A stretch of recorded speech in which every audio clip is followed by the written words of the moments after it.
السلام علیکم دوستو، اردو کلاسک چینل پر خوش آمدید۔ آئیے سنتے ہیں رنگ آسماں قسط نمبر 89۔ عزیز سامعین سے امید کی جاتی ہے کہ ویڈیو کو لائک کریں اور چینل کو سبسکرائب بھی کریں، شکریہ۔ وہ بھی اس آتش زیرپا کے لیے بالکل تیار تھے، تاہم انہیں ڈاکو کی جانب سے اتنی جلدی اور اچانک حملہ کرنے کی توقع نہ تھی، کیونکہ اریبا نے ان کی جاسوسی کرنے کے بعد انہیں یہی بتایا تھا کہ ڈاکو پہلے جزیرے پر اترنے کا ارادہ کیے ہوئے ہیں۔ اس کے بعد ہی وہ ان سے جان چھڑانے یا بھڑ جانے کا ارادہ رکھتے تھے، اور اس میں سردار کی خوبصورت بیٹی امپارا کے مشورے کا دخل تھا۔ وہ ابھی ان سے جنگ نہیں چاہتی تھی، لیکن اس کا غصہ ور اور کینہ پرور منگیتر چری اپا ان سے بری طرح خار کھائے بیٹھا تھا۔ وہ اپنے دو ساتھیوں ولکونی اور بابیلا کے ساتھ ان پر چڑھ دوڑا تھا۔ ان کے درمیان دوبدو تلوار بازی شروع ہو گئی۔ تلوار سے تلوار ٹکرا رہی تو ان کے ٹکرانے سے فضا میں مخصوص فولادی گونج پیدا ہوتی تھی۔ اریبا ازابیلا کو سنبھالا دی ہوئے تھی اور بڑی خوش اور بڑی جوش بھری نظروں سے اپنے ساتھیوں کو ڈاکو سے لڑتا ہوا دیکھ رہی تھی۔ اس کے ساتھی بڑی بے جگری سے لڑ رہے تھے۔ چری اپا اور ولکونی کے نیم برانہ کسرتی جسم چمک رہے تھے۔ ان کے طاقتور بازوں کی مچھلیاں بری طرح پھڑک رہی تھی اور سینے اور کندھے کے مسلس تنے ہوئے تھے۔ علی نے ایک موقع پر خونخوار چری اپا کا اپنی تلوار سے ایک خطرناک وار بچایا تھا، جس نے کمال پھرتی اور چالاکی سے اس کے دائیں پہلو پر کرنا چاہا تھا۔ پھر اگلے ہی لمحے علی نے تلوار اور ایک ہاتھ کے زور پر اسے زوردار دھکا دیا۔ چری اپا زینے سے جا ٹکرا اسے سنبھلنے کی کوشش کی تو علی نے اس کے دائیں شانے پر تلوار سے وار کیا۔ چری اپا نے خود کو اس مہلک وار سے بچانے کی خاطر چالاکی سے کام لے اور خود کو گرتے ہی سنبھالا دینے کے بجائے زینے کی ریلنگ کی طرف گرا دیا۔ تلوار لوہے کی ریلنگ سے ٹکرائی اور چنگاریاں اڑی۔ چری اپا نیچے گر چکا تھا اور تلوار پر اس کی گرفت مضبوط تھی، لیکن اسے تلوار سونتنے میں وقت ضائع کرنے کے بجائے گرتے ہی علی کی ٹانگوں پر اپنی ٹانگ ٹکرائی۔ بدقسمتی سے علی اس داؤ میں آ گیا اور اچھل کر گرا۔ چری اپا نے اٹھنے کی کوشش کرتے اپنی تلوار اس کے سینے پر چلا دی۔ علی نے آخری حد تک اس مہیب وار سے خود کو بچانے کی کوشش کی اور کسی حد تک کامیاب بھی رہا، مگر تلوار کی نوک اس کے سینے کو تو نہیں، البتہ اس کے دائیں شانے میں چھلکا لگا دیا۔ علی اس درد کو پی گیا اور باصورت سنبھالا لیا۔ چری اپا نے تلوار دوسرے ہاتھ کی جانب پھینکی۔ وہ تلوار زنی میں خاصا ماہر معلوم ہوتا تھا اور دوسرے ہاتھ سے تلوار بھی چلانا جانتا تھا۔ ایک اور موقع پر دونوں آمنے سامنے ہو گئے اور ہاتھ اور تلوار کے زور پر ایک دوسرے سے گتھم گتھا ہو گئے۔ دوسری جانب شازمان اور ولکونی کے ساتھ نبردو آسما تھا۔ دونوں ایک دوسرے پر بڑھ چڑھ کر تلواروں کے حربے آزمانے میں مصروف تھے۔ لڑائی کے دوران یہ ڈاکو اپنے حلق سے وحشیانہ آوازیں بھی خارج کر رہے تھے۔ اچانک ولکونی نے شازمان کو تلوار اور ہاتھ کے زور پر چل کر پیچھے دھکیلا، لیکن وہ شازمان کو صرف ایک دو قدم ہی پیچھے دھکیل پایا تھا کہ شازمان نے پوری قوت سے ولکونی پر جھپٹا مارا۔ ولکونی اپنی چونک میں نصف دائرے میں گھوما اور توازن کھو بیٹھا۔ ایسے ہی وقت میں جب ولکونی پر شازمان موقع کی طاق کر اپنی تلوار چلانا چاہتا تھا کہ اس کی تلوار کی دھار اور ولکونی کی گردن کے بیچ ایک اور تلوار آ گئی۔ بلا شبہ زمان کے لیے وار اچانک اور غیر متوقع ہی تھا، کیونکہ اس وقت ہر کوئی کسی نہ کسی ڈاکو سے تلوار زنی میں مصروف تھا۔ یہ بابیلا تھی جو کیپٹن جیمز سے مقابلہ کر رہی تھی، جبکہ کیپٹن جیمز کے پاس بابیلا کی تیز اور مضبوط تلوار کے مقابلے میں صرف لکڑی نما شے تھی جو اریبا نے اسے دی تھی۔ تاہم وہ بھی تربیت یافتہ تھا، اس سے کام چلا رہا تھا، کیونکہ اس کے مقابلے میں بھی تو ایک اور رہتی تھی۔ بابیلا نے کیپٹن جیمز سے لڑائی کے دوران ایک مہلت ملنے کے دوران میں اسے نظر انداز کر کے اپنے ساتھی ولکونی کو زمان کے خطرناک وار سے بچایا تھا۔ اس کی یوں مداخلت اور برموقع وار خالی جاتے دیکھ کر شازمان بابیلا پر بگڑا، مگر پھر اسی وقت کیپٹن جیمز نے بابیلا پر زوردار وار کیا جو اس کے برہنہ کندھے پر پڑا۔ بابیلا کے حلق سے مارے اذیت کی چیخ خارج ہوئی، مگر وہ بھی جنگجو اور سخت جان عورت تھی۔ اس نے ایک وحشیانہ چیخ مارتے ہوئے کیپٹن جیمز پر ہلہ بول دیا۔ شازمان کو دوبارہ اپنے مد مقابل کی طرف متوجہ ہونا پڑا، کیونکہ وہ اسی کی جانب تلوار سونتے بڑھ رہا تھا۔ وہ جیسے ہی قریب آیا زمان اس پر وار کیا جو ایک طرف جھک کر بچا گیا۔ پھر اگلے لمحے ولکونی نے پھرتی سے گھوم کر اسے اپنے دائیں بازو کی کونی رسید کر ڈالی جو اس کے پہلو میں لگی۔ شازمان تھوڑا ڈھیسا گیا۔ ولکونی سویاری موقع کو ضائع نہیں کرنا چاہتا تھا، اس نے ایک مخصوص انداز میں اچھل کر زمان کی پشت سے تلوار ٹکرائی تو ایسے ہی وقت میں چری اپا سے نبردو آزمائی کے دوران اتفاقاً علی کی نگاہ ادھر پڑ گئی۔ اس اپنے مد مقابل چری اپا کے اگلے وار کی پرواہ کیے بغیر زمان کو بچانے کی خاطر تلوار ولکونی کی جانب اچھال دی، جو فضا میں ایک مخصوص زاویے سے لہرا اس کی گردن سے ٹکرائی اور ایک مہیب چرکا لگاتی اس کی ایک طرف جا پڑی۔ ولکونی کے الگ سے ذبح کیے ہوئے بکرے جیسی ڈکاہٹ برآمد ہوئی اور اسی لمحے وہ وحشت خورنگ چیخ مارتا ہوا نہتے علی کی جانب دوڑا، جبکہ ادھر پہلے سے مد مقابل چری اپا کو بھی علی کی اس جسارت اور جرأت نے بری طرح غضبناک کر دیا تھا۔ شازمان نے جب دیکھا کہ علی اب ان دونوں تلوار بدست وحشی ڈاکو کے رحم و کرم پر تنہا اور نہتا ہے تو اس کی مدد کو دوڑ پڑا، لیکن علی بھی غافل نہ تھا۔ اس نے چری اپا کے قریب آتے ہی اس کی تلوار کو فضا میں لہراتے پا کر خود سے جھکائی دی اور اسی طرح جھکے ہوئے آگے بڑھ کر اس کے پیٹ پر اپنے سر کی ٹکر رسید کر دی۔ چری اپا کے زمین قدم سے اکھڑ گئے، وہ پشت کے بل زینے کی ریلنگ سے ٹکرایا۔ علی اس پر چیتے کی طرح جھپٹا، جبکہ اس پر پیچھے سے وار کرنے والے ولکونی کا راستہ شازمان نے روک لیا۔ ویلکونی کی گردن سے خون کی لکیریں بہ رہی تھی. یہ اوپری چرکا ابھی شاید اس کے لیے اتنا کاری ثابت نہیں ہوا تھا کہ وہ ڈھہ جاتا. وہ دوبارہ زمان کے مقابلے پر آ گیا. اس نے جوش انتقام تلے دوری سے اس پر چھلانگ لگا دی. زمان چیتے جیسی پھرتی کے ساتھ ایک طرف کو ہو گیا اور اپنی تلوار سے دوسرا وار کر ڈالا. اس بار ویلکونی کے حلق سے برآمد ہونے والی چیخ بڑی لرزہ خیز تھی. زمان کے وار نے اس کے دائیں پہلو کو چیر ڈالا تھا اور اب وہ عرشے پر پڑا اکھڑی ہوئی سانسیں لے رہا تھا. زمان تیزی کے ساتھ علی کی مدد کو لپکا جو نہتھا چری اپا کے وحشیانہ اور مہیب تلوار کے وار سے خود کو بچانے کی کوشش میں لگا ہوا تھا. ادھر بابیلا بھی جزوی طور پر زخمی ہونے کے باوجود کیپٹن جیمز کے ساتھ ڈٹی ہوئی تھی، لیکن اپنے ساتھی ویلکونی کی لرزہ خیز چیخ نے اسے بھی خونخوار اور آتش انتقام سے سرخ کر ڈالا.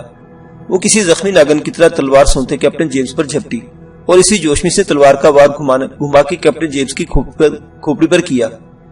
ازابیلا جو اریبا کے ساتھ مارے خوف کے چمٹی ہوئی اپنے شوہر کو دیکھ لیتی، بابیلا کو بجلی بن کر اپنے شوہر پر ٹوٹتے دیکھ کر مارے خوف کی اس کے حلق سے چیخ نکل گئی. پلیز میرے ہسبینڈ کی مدد کرو اریبا. وہ ملتجیانہ لہجے میں اریبا سے بولی، چونکہ اریبا خود اریبا کی نگاہ خیر شازمان کو تکے جا رہی تھی. کیپٹن جیمز نے بابیلا کا وار اسی کند راڈ سے روکا اور اسی کے بل پر دوسرے ہاتھ کے زور پر سے دھکیلا دیا تو بابیلا کا پاؤں عرشے پر پڑی کسی شے سے ٹکرایا. وہ اپنا توازن کامیاب رکھتے کو لڑکھڑا کر گر پڑی. تلوار اس کے ہاتھ سے چھوٹ کر ذرا پرے جا گری جو کیپٹن جیمز نے لپک کر اٹھا لی اور بلا دیر اس نے بابیلا کی گردن پر وار کرنے کے بلند کی. ایک لمحے کو یقینی موت کو سامنے دیکھ کر بابیلا کی سیاہ آنکھوں میں موت کا ہراس سا پھیل گیا. نہیں کیپٹن، اسے مت مارنا. یہ سازمان تھا جو علی کے ساتھ مل کر چری اپا کو زیر کرنے کی کوشش میں تھا. اس کی نظر اس طرح پڑی، اس نے کیپٹن جیمز کو ایک عورت کے خون سے ہاتھ رنگنے سے روک دیا. یہ سب لوگ قریب قریب اپنے مد مقابل سے پنجہ آزمائش سے مصروف تھے. کیپٹن جیمز نے تلوار ایک جانب پھینک دی. اسی وقت علی اور شازمان نے چری اپا کو بے دست و پا کر ڈالا اور علی اس کی گردن پر تلوار جو اس نے بعد میں اٹھا لی تھی اس سے وار کرنا چاہتا تھا کہ ایک تیز نسوانی ملتجیانہ آواز ابھری، نہیں خدا کے لیے اسے مت مارو. علی کا تلوار والا ہاتھ وہیں رک گیا. چری اپا فرش پر بے دست و پا پڑا گہری گہری سانسیں لے رہا تھا. امپارا اپنے باپ سردار اٹوما کے ساتھ اچانک ہی شور کی آواز سن کر وہاں پہنچی تھی. اس نے گھنیری اور حسین پلکوں تلے سیاہ کشادہ آنکھوں سے علی کی طرف ممنون بھری نگاہوں سے دیکھا. علی نے سر جھٹکا اور چری اپا کی جان بخش دی. تم لوگوں نے ہم پر حملہ کر کے اچھا نہیں کیا ہے، سردار اٹوما کرخت لہجے میں بولا. تو علی کو اس کی منافقت پر تیش آ گیا اور وہ آگے بڑھ کر اس کی آنکھوں میں آنکھیں ڈال کر بولا، کھوٹ تمہارے دل میں تھا اٹوما. ہم تو نہتے ہیں، ہم کیسے حملہ کر سکتے ہیں؟ تمہارے ساتھی خود ہم پر حملہ بول چکے تھے. شازمان بھی آگے بڑھ کر جرأت انگیز لہجے میں بولا، تم لوگوں کی نیت شروع ہی سے خراب تھی اور تم لوگوں سے محتاط رہنے کا ہمیں بھی حق حاصل ہے. اب جو بھی ہمارے مقابلے میں آئے گا اس کا برا حشر کر دیں گے. اب ہمارے راستے تم سے جدا ہیں. بہتر یہی کہ اب تم ہماری لانچ اپنا قبضہ ختم کر دو. کیپٹن جیمز نے کہا. لانچ کسی گمنام جزیرے کے ساحل سے آن لگی تھی اور اترے پانی میں آ کر ایک طرف کو جھک کر پھنس گئی تھی. وہ بری طرح ٹوٹ پھوٹ کا شکار بھی تھی. اس دوران سیما بدن اور جنگجو نظر آنے والی امپارا نے اپنے بابا ٹوما اور منگیتر چری اپا سے تھوڑی سی پھسر پھسر کرنے کے بعد علی سے مخاطب ہو کر کہا، اب جو ہوا سو ہوا. ہم اپنی غلطی تسلیم کرتے ہیں. اب ہماری آپس کی جنگ نہیں بلکہ آپس کی بقا کا مسئلہ ان کھڑا ہوا ہے. اس لیے ہم دوستی کی طرف ہاتھ بڑھاتے ہیں اور سب مل کر اس مصیبت ہرگز نہیں. علی نے امپارا کی بات کاٹ کر گونجدار آواز میں کہا، ہم تمہیں کئی بار آزما چکے ہیں. ہمارا اب ایک ہی فیصلہ ہے، تم لوگ اپنا راستہ لو اور ہماری راہ سے فوراً اپنا قبضہ ختم کرو. لیکن ہم سب اس وقت ایک گمنام جزیرے میں پھنس چکے ہیں. یہاں سے کیسے نکلیں گے جبکہ ہماری لانچ بھی خراب ہو چکی ہے؟ ہم سب مل کر اسے درست کرنا ہوگا. امپارا نے علی کی طرف دیکھا تو اس بار شازمان نے اس سے مخاطب ہو کر رکھائی سے کہا، یہ ہمارا مسئلہ ہے، ہم جانے تم چاروں اسی وقت ہماری لانچ سے اتر جاؤ. چری اپا کو شازمان کی بات پر تیش آ گیا. وہ تلوار سونتنے لگا تو علی اور شازمان بھی اس کے مقابلے پر ڈٹ کر کھڑے ہو گئے. سردار اٹوما نے بھی تلوار نکال لی تھی لیکن امپارا نے ہاتھ کا اشارہ کر کے انہیں لڑائی سے روک دیا. اس نے باپ کے کان میں جا کر پھسر پھسر کی. اس کے بعد وہ چاروں یعنی سردار اٹوما، چری اپا، بابیلا اور امپارا لانچ چھوڑ کر پانی میں اتر گئے اور جزیرے کی طرف بڑھنے لگے. خسکم جہاں پاک. انہیں جاتے دیکھ کر علی نے زیر لب کہا. اس کے بعد یہ لوگ تھوڑی دیر تک انہیں جزیرے کی سمجھ جاتے دیکھتے رہے. پھر جب وہ چاروں ڈاکو نظروں سے اوجھل ہو گئے تو یہ لوگ کیبن میں آ کر بیٹھ گئے. انہیں جو تھوڑے بہت زخم آئے تھے ان کی مرہم پٹی کی ذمہ داری اریبا اور ازابیلا نے سنبھال لی. تھوڑی دیر بعد یہ لوگ سر جوڑے بیٹھے تھے. لانچ ٹوٹ پھوٹ چکی تھی. ان کا مشن ظاہری طور پر ناکام ہو گیا تھا. زیادہ راہ بھی ختم ہو چکا تھا. اس میں متضاد انہیں اپنی بقا کا مسئلہ آن پڑا تھا.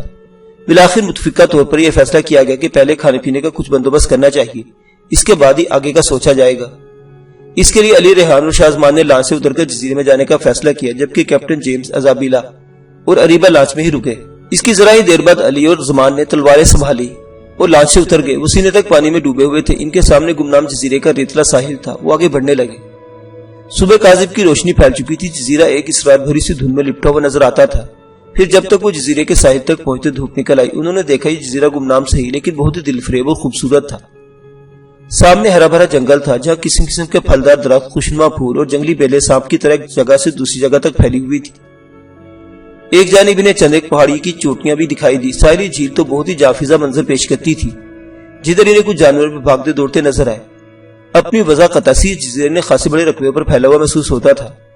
علی وہ دیکھو، اچانک زمان نے ایک جانب اشارہ کرتے ہوئے علی سے کہا۔ علی نے سمت دیکھا۔ جزیرے کے مشرقی سمت میں گاڑا گاڑا سا دھواں اٹھ رہا تھا۔ کیا اس طرف کوئی آبادی ہے؟ علی نے کہا۔ ہو سکتا ہے ہمیں اس طرف بڑھنا چاہیے، زمان نے کہا۔ علی نے سر ہلا دیا۔ دونوں اس سمت کو بڑھے۔ وہاں تک پہنچتے پہنچتے انہیں خاصی دیر تک چلنا پڑا، یہاں تک کہ وہ تھکن سے بے حال ہو کر ہانپنے لگے، تاہم وہ دھواں سے اٹھتی ہوئی جگہ تک پہنچ ہی گئے۔ زمان میں تو مزید تیز چلنے کی ہمت نہ ہوئی، البتہ علی نے تھوڑی اور ہمت کر کے پیش قدمی کی تو ایک ساحلی چٹان کی اوٹ سے دوسری طرف جھانکا۔ وہاں کی زمین خاصی نیچی تھی اور یہ جزیرے کا مشرقی سرا محسوس ہوتا تھا۔ اسے ساحل سے تھوڑی دوری اترے پانی میں ایک بڑا سا بحری جہاز پھنسا ہوا نظر آ گیا۔ اس کی چمنی سے دھواں اٹھ رہا تھا۔ اس جہاز کو دیکھتے ہی علی ریحان کی آنکھیں حیرت و مسرت سے پھیل گئی اور بے اختیار اس کے منہ سے برآمد ہوا، سی ہاک۔ معزز سامعین حضرات، یہ داستان ابھی جاری ہے، بقیہ واقعات اگلی قسط میں دیکھتے رہیے اردو کلاسک۔ اللہ حافظ۔